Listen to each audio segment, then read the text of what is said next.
for coming on the podcast. It's great to see you here. I've actually heard great things about you from our common investors. So thanks for accepting to be on the podcast. I have like a bunch of questions to ask you, but should we begin? Yeah, let's do it. I'm happy to be here.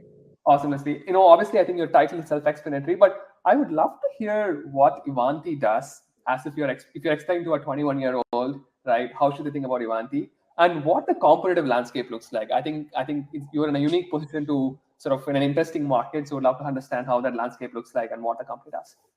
Sure. So, explaining it to a 21-year-old, I've been asked the 5-year-old question, but not up level it to a 21-year-old. So, businesses need to be able to manage their IT environments and all of the applications and the endpoints in those environments, both from a security perspective, but also from just a user and device management perspective. And we offer a platform that is designed to serve both the needs of the IT and the security organizations in order to do that. So it's really about creating the capabilities to allow their employees to interface with IT and request IT support in that service management aspect. Also to allow IT organizations to manage the devices and endpoints across their business, whether those are laptops or mobile devices or servers, and then be able to secure all of those things, whether that's from a network perspective or a device perspective. Got it. That's great, Leslie. And this is fantastic. So how does the competitive landscape look like? Who are the major companies that you guys compete with? If you name them, that'll be awesome. Yeah, sure. So we compete in a pretty wide landscape because that portfolio I just mentioned, while it sounded very simple, is actually quite robust. It actually represents 70 products. But our biggest competitors are names that you might recognize, like Microsoft and ServiceNow, Palo Alto. So we go head to head against some pretty big players. Basically, the three top SaaS companies, probably, right? In their respective spaces. Yeah, exactly. And we're pretty much right there, falling behind, fast follow, and number 2 in all those spaces. That's awesome. So, I have a lot of questions around that particular answer you gave, but actually, let me ask the question. One, like the topmost question I want to ask you was, how do you guys rip and replace those companies, right? Like, because these are all great companies. I'm sure Ivanti is also well known. You guys are going head to head. I'm sure a lot of opportunity comes from replacing ServiceNow and all those different players, right? If you can sort of help us understand, like, what are the key 2-3 things that you would advise a company in a similar position to rip and replace incumbents in a respective company? Yeah, I mean, the key is to understand your market fit, understand where you play and who those organizations are. What's your ICP in terms of an organization that makes for a best fit, but also personas. You need to understand who those buyers are and what they need. And sometimes what they have from some of those big behemoth players might not be the best solution to solve for what they need. It might be a bigger solution than what they need. So it's about understanding those customers and being able to meet them where they are and demonstrate that understanding both through your sales motion, but also your marketing motion. Leslie, on that point, are there any competitive plays you can help us with that you had designed or your team designed was wildly successful? I think getting a flavor of that would be super helpful for us to understand what happens in these. Sure. So I'm gonna I'll give you that answer in 2 ways. I'll give you one specific one that we can give because it's kind of no longer out there. I got to be careful, right? Because I'm sure competitors will listen to this. But first, I'll tell you. And I'm sure we'll circle back on this topic, but a lot of times being competitive, it starts with being able to break through the noise, right? I am confident that our product is competitive and that our sales team are going to be able to position that in the right way. But first, we have to get to those people and break through. And IT and security organizations are getting just hammered with messages all the time. So a lot of that competitive approach we take is how can we show up differently? So we'll talk about one of those in a minute, but a specific example I can give you now because there's been some market dynamic that has changed.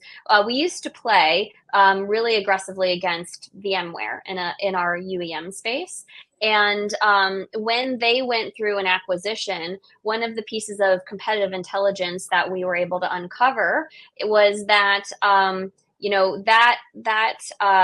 acquisition moment created a space for us to show that we really could deliver exceptional service to customers of ours. And so what we decided to do was highlight our own services organization and the people within it, and show how our customers have been submitting really positive feedback about their support representatives and their support experience. And we actually created a video series where our support representatives were reading feedback that was submitted by real customers about their interaction with them personally, and seeing their first time reactions to reading it. And it was really emotional and beautiful.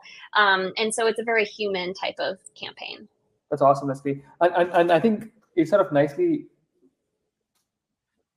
gets me to that next question in terms of an interesting campaign you guys ran that I saw, right? It was more about you were positioning your product in some dating landscape and trying to get the IT folks' attention to sort of give you guys a shot. Would love to sort of understand what that campaign is about, and I think you will do a better job explaining what that is compared to me. So would love to hear about it. Yeah, sure. So we decided to go for a play on the whole swipe left, swipe right thing that Tinder invented, which, by the way, is copywritten. So we can't actually say that in any of our campaigns. But we call this our enterprise service management It's a Match campaign. And we featured advertisements that looked like a dating app. And, so we would highlight things like, my love language is acts of service, because of course it's about service management. Right. And, when it said, when there would be like, I like long walks on the beach and, automation. So it was a way for us to highlight the features, but in a playful way that kind of was different and eye-catching, and really, it brought our playfulness and kind of the human element forward, but it was also very effectively educational and being able to highlight our attributes. That's great, Leslie. So how did basically you all had a messaging in place, and you had like landing pages, assets, and how the campaign comes to execution is through paid campaigns plus the sales team using those assets to reach out to their potential prospects. Is that how it comes? Absolutely. Yeah, it's a complete multi-touch program. Obviously, the visual treatment with the apps really comes to life through the advertising work we do, and we do that in a multi-channel way, a multi-medium as well, with video and with static. We're doing a mix of paid and organic. But it is. Everything that we demonstrated in that playful ad campaign is completely backed by our sales plays. So our PMM team are creating a whole playbook for our field that really allow them to position this effectively to the right audience. And one thing that we do really, really well here is going back to that whole ICP and persona targeting that I talked about. As much as I would love for everybody in the world to see this beautiful ad campaign, we simply cannot afford that, right? And we're never going to have as much money as a ServiceNow or as a Microsoft does. So we very, very carefully targeted these ads towards really specific accounts and personas that we wanted to see it. And so we call this precision demand marketing. That's awesome, Leslie. And one sort of question around this, right? First of all, these kinds of creative ideas in a large organization is tough to also bring up from a team member standpoint, because what if somebody laughs you out of the entire room, right? Like, what are you thinking about it, right? So, like, how did that campaign even come to a discussion? Like, did some team member thought about it and came to a meeting and said, like, hey, let's see, I want to try this out? Like, what exactly happened in the background? Yes, I love the opportunity to talk about this because I'm so freaking proud about how this came to life. We actually decided as a marketing leadership team that we wanted to bring creative concepting in-house. And what motivated this, of course, as I mentioned, we knew we wanted to break through the noise and come up with something creative. And what a lot of organizations would do, particularly large organizations, is go outsource that to an agency. And agencies do great work. But we have really smart marketers here too. And we wanted to find a way to give our marketing team the opportunity to really let their creativity loose and create it as a development opportunity for some of our top performers as well. Give them that creative outlet, because there's a lot of administrative day-to-day activity that you have to slog through as a marketer, and these moments of creativity let you lift your head up and do something different and fun.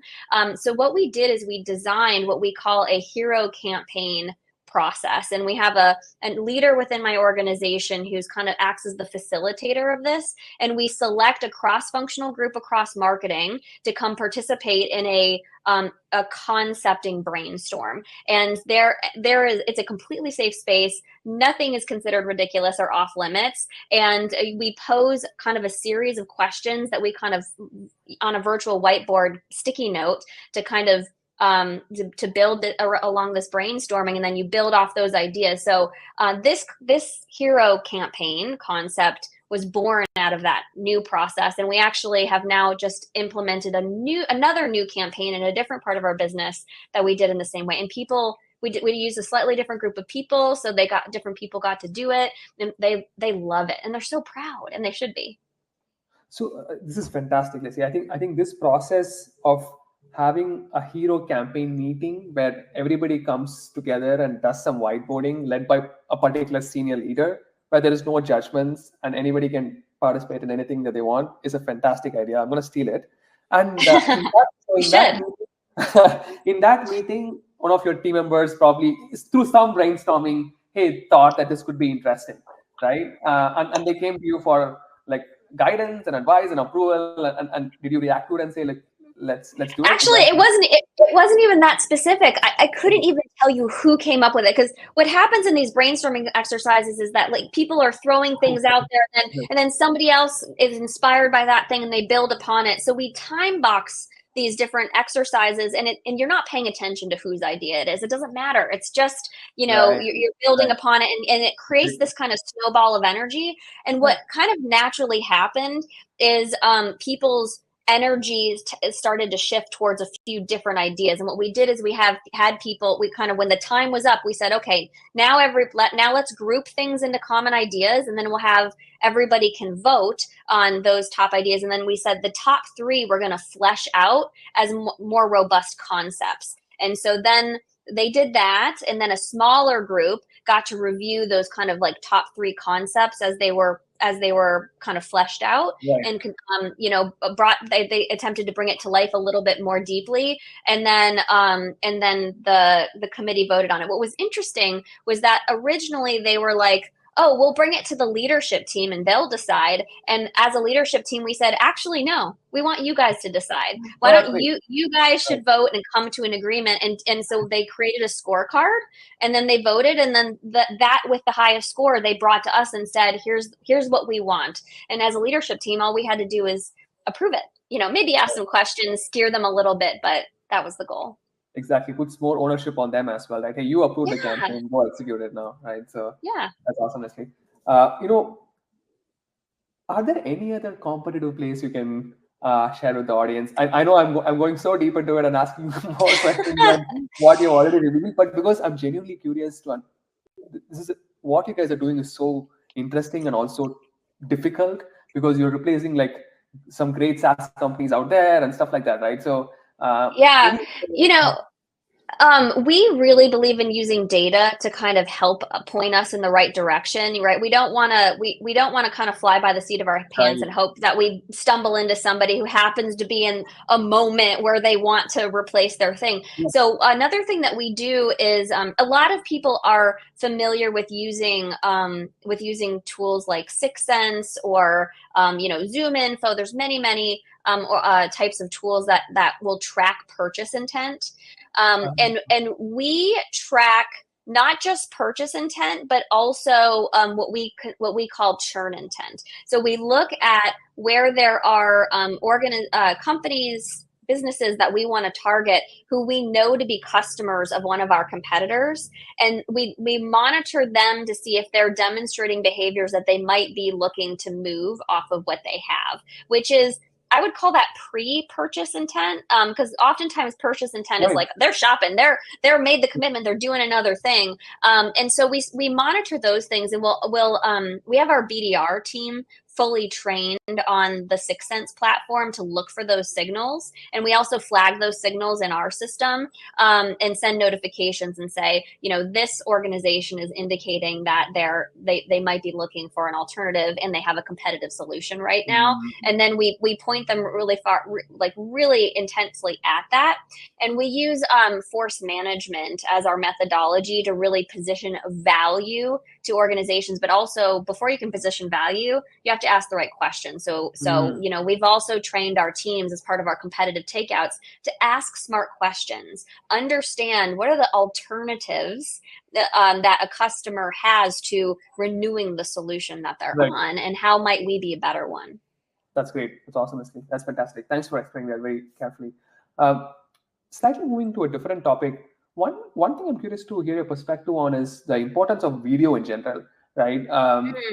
I don't know if you have any thoughts on it, or hey, look, we've always done video, it's nothing new, or do you think that video is getting a lot more prevalence in the side of content marketing? If that content is going to be so commoditized with AI and stuff, right? So I think everybody would accept the fact that video has just become pervasive, and it is one of the types of artifacts that you kind of need to produce to accompany just about every single thing that you do. People want to consume content in a wider range of ways than they have ever done before, and so the way we think generally about content is when we have a particular message or narrative we're trying to get out into market, we think about making it available to people in a multimedia type of way. So video, yes. Like this podcast will also people will be able to consume it from an audio perspective, because I'm not showing slides. There's nothing you need to see. And the transcript of this can become the foundation for having a blog written about it. So, I don't think that this is anything that any marketing team is not doing today, quite frankly. And I would say one of the most powerful applications of video that I think has really that video has really unlocked is in customer stories. We've all always created and recognized the value and benefits of customer case studies. But there is something really special about hearing a customer tell their own story, as opposed to kind of reading maybe a very sanitized, corporate-y case study. In fact, we had a customer case study with one of our customers who's in the UK. They're actually a nonprofit. They focus on the Motor Neurons Disease Association, and they were talking about how they use one of our solutions to give people with ALS a voice, and I literally cried. So talk about power. Right, exactly. Emotions, right? 100%. And you touched upon a very important point, Leslie, in terms of repurposing the video content, right, into making it multi-channel, etc. Like, are you just doing it because I've seen a lot of... Oh, yeah? Okay. Oh, heck yeah. Look, and our content starts in different ways. So that customer story that I just talked about started as a video testimonial that then became the transcript of which became an extract that we could use for a write-up of a story. And then that actually triggered so much interest that we went back to the customer and we said, we know you did a video testimonial, which is kind of like a prepared formal thing, but we have a lot of customers that actually want to hear from you in like a live forum. So we created what we call Empower Hours, where we bring our customers in to a room with other customers virtually, and so they can tell their story, but the customers can ask them questions. So there's like a multimedia medium example right there. But we often go the other way, where we will write like a long form piece of research, like primary research, and you have a long form output, and then that will create several extractions and little nuggets. Video and blogs, etc., as extraction points to that. We also have now and this was something that I felt very strongly about. Maybe I'm selfish, but I consume the most content when I'm like walking my dogs or out on my paddleboard, which means I'm listening to it. So there's a lot of oftentimes long form content that I really want to just hear. And Right. so I use AI tools to kind of read it to me, but they're not the best. So what we actually started doing, like making audiobook voiceovers of some of our Wow. like most powerful long form content as well. That's a lot of interesting use cases. I didn't realize that you guys were doing that already. I thought I'll bring it up as a new concept. So, and what are some AI applications you guys are trying out? Anything interesting standing out? Or what do you think the future would be? Like, any thoughts there in terms of what could be interesting? Yeah, AI is a really, really interesting one. It's always been interesting and it's not new, right? I mean, we use AI in machine learning and analytics and text analytics in our voice the customer program. And certainly AI is deeply embedded into various types of intent models. But generative AI is obviously the new kid Right. on the block. We are using Writer AI to help do initial drafts of content. Because we produce a lot of it. And Right. so Writer can be a really useful way to consume like the transcript from something like this and draft it into an initial blog. One of the principles that we really hold firm to across Ivanti, not just in marketing, is that AI is here to improve our productivity and make our workers' lives better, not to Right. replace them. Right. No, I think that's very fair because like there is a lot of noise about agents and like AI agents and stuff. But I at least personally, I've not seen a use case yet where it seems to completely replace a worker, especially in marketing. It has always been assistive of some sort. So that's a very fair point. Absolutely. Awesome. Absolutely. And by the way, I definitely see applications out there for helping to derive insights from past conversations that a BDR might have had with a customer to help them craft a more targeted, personalized message. But I don't believe that we should ever be using like conversational AI tools to just totally have customer interactions. Those customer interactions and the time they spend to reply to us in email or what have you are precious and valuable and some of the most important experiences that we can create. And to hand that over to a piece of technology is irresponsible. Right. That's a very fair point, Leslie. Awesome. See, the last part I want to touch upon your career in general. I think one thing that you did interestingly well in the early parts of your journey was you did multiple different roles across marketing, right? Marketing Yeah. ops and strategy and stuff. And I actually posted about that on LinkedIn after you spoke about that to me. I was like, that's a very interesting point I keep hearing a lot. So I would love to hear your sort of rationale as to why you did that, right? And you also mentioned you did that when you were a team lead of some sorts and you have to move towards some sort of an IC role. Would love to hear about that a little bit. Yeah. Yeah. So I have always been a pretty ambitious individual, and for a very, very, very long time, I was very certain that the only acceptable direction was, up in this way. I had to be making upward progress at all Right. times, and I had received advice earlier in my career that that's great, and it's great to be ambitious, but you should open yourself up to opportunities that expose you to other things that you don't have expertise in, even if that means a sidestep. And Right. for a while, I wasn't sure how I felt about that. I wasn't Right. totally bought into that idea, but I got very, very lucky.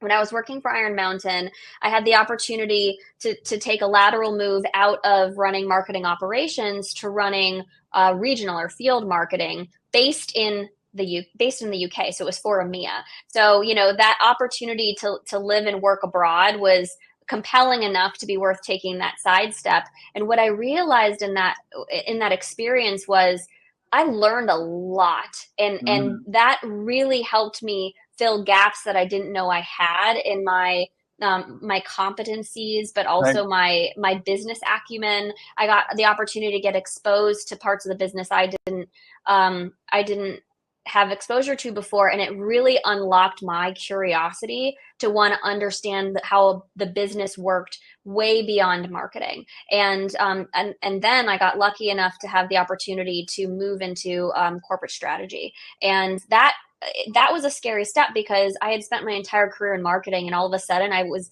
completely removed from the security and safety of where I was expert into something. And I got to tell you, I experienced in the early days some serious imposter syndrome because I was like, man, I'm interfacing with the CEO and the board, and I'm doing all these really strategic things, but I'm no longer managing a team, and that's where I was really good. I was great at managing people. The good news is that I was very successful in what I was doing, and I had great exposure, and I learned a lot, and I had a completely new appreciation for how other parts of the business were run. But I also learned something about myself, which is, as successful as I was as an individual contributor, I didn't feel the same sense of reward out of that success as I had when I was celebrating the success of the people that I had led in the past. And so that really helped me understand that for me, a leadership role in it actually regardless of function, whether it was marketing or elsewhere, was really where I wanted to be long term. Thanks, right. When you mentioned imposter syndrome, an interesting small nugget came to my mind. My wife was telling me this, that when she's getting into a meeting with a group of, she's in the software engineering side, so a lot of men in general. So she's not able to voice her thoughts over, right? And she faces a lot of imposter syndrome. And I didn't have a great answer, so I told her, speak to one of your mentors and ask them this question because they can educate you a lot more. And she was telling me, the mentor said, be a lot more confident when you speak in meetings. Don't use words like maybe, like doubtful things, because you've already done the work. Be a lot more confident in that. It just stuck my memory when you said imposter syndrome, so I thought I'd share that story. It's good advice. It really is. And what I tell people sometimes is, you're trusted. You're in the role you're in because you're trusted to deliver. And, the only person who needs to be more confident in that is you. So fake it till you make it, until you can't anymore. Exactly. That's a great point, Leslie. And now you've sort of been in multiple different roles in marketing and across geographies. What are like some lessons you would share with folks who are listening if they also aspire to be in the marketing leadership roles eventually? I think one great guidance you gave was do lateral roles early on if you get the opportunity. I think it's fantastic advice. Anything else that you think would be good?